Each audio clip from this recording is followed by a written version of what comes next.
Dave says, Father Simon and the Continuously Calm Collective. Yeah. My confession dates back to Christmas 2017. We're going early on a Christmas confession, I realise that. But Yes, very early. Never too early. I couldn't keep hold of it for too long. The time when I'd recently left a job. In this job, I'd met someone who's to become a great friend. We'll call him James. It's not his real name. He wasn't the reason for me leaving. It was entirely financial, because I got on well with James. That doesn't actually make sense, but anyway. I got on well with James. He wasn't the reason I was leaving. It was entirely financial. That makes sense. Reorder the sentence. Yeah. There you go, Dave. We had a lot in common, particularly a rather odd sense of humour and a shared passion for history.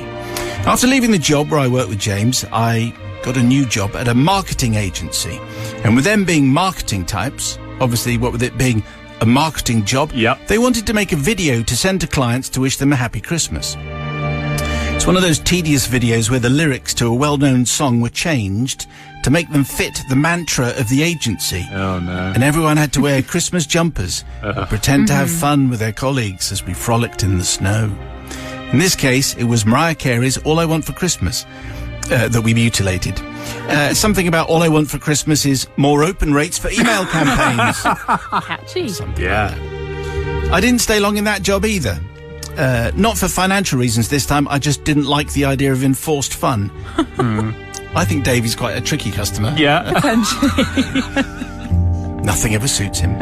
Anyway, Christmas jumpers were duly worn, smiles were worn out, and the video was recorded. The raw video file was sent away to be edited and made into something cheesy that you might want to watch for 10 seconds if you were really, really bored.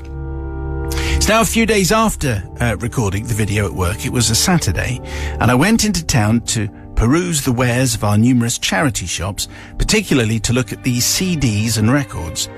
Before I go on, I should explain that my phone has a useful function, as indeed your phone may well have a useful function, where it speaks the text messages. Very handy when I'm driving because I can hear the message being spoken.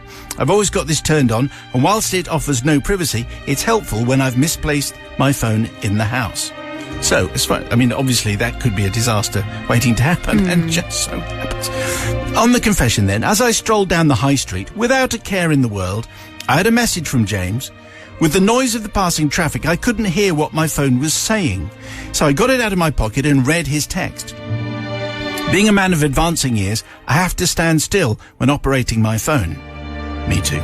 Great singing in the video, lol, was the message with a laughing emoji.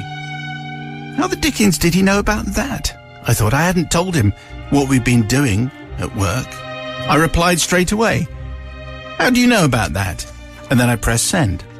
I then went into the next charity shop. This one was particularly quiet. In fact, I was the only customer. It was just me and a genteel, elderly, frail lady volunteer who smiled at me as I entered the shop. I walked towards the music section, and that's when it happened. My pocket vibrated. Then, in this quiet shop, where a dropped pin would have caused disharmony, an electronic voice from my phone said, "I'm always watching you. Ha, ha, ha." What? "I'm always watching you. Ha, ha, ha." At this point, the poor lady looked up from sorting through the donations and stared at me. She seemed confused, and I could see a look of fear in her eyes as she wondered who was watching her. Then came, "There's always someone looking at you. Someone's looking at you." What? which is the old Boomtown Rats. Yeah. Someone looking at you. Oh, that one. But now this was getting tricky. Father Simon, I did what anyone would do in this situation. I pretended it wasn't me and I wasn't responsible. Admittedly, that's pretty difficult in a shop that's bereft of customers. I am the only one in there. So I continued browsing the CDs, waited until she'd finished looking accusingly at every corner of the ceiling, and then, just as I was hastily retreating to the door, came the third message. "Please could you stop the noise? I'm trying to get some rest from all the chicken voices in my head." Please, could you stop the noise? I'm trying to get some rest for the chicken voice in my head. This is, of course, Paranoid Android by Radiohead. Oh. And it was the last straw. I ran to the tea shop and turned off this speaking text function, which had caused me just such embarrassment. With shaking hands, I managed to work this thing.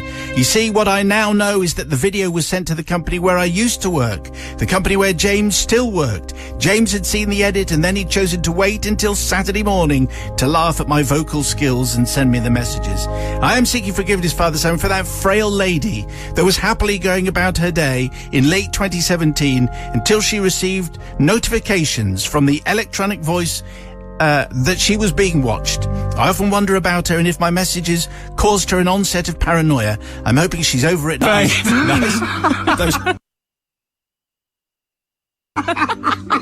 The cross-fading skills. It's so good. Getting better. I rehearsed that one. Never lose that talent. No, do you? I think that's one of my best ones. Anyway, Dave and his talking phone, Sister Susie Katie. Yeah, I mean, firstly, she must have been terrified. If something like that happened to me, I would spend the rest of the day watching my back. And I think it's fine to have messages read aloud if you're in the car or if they're coming through your headphones, which is what I do. I find it really useful.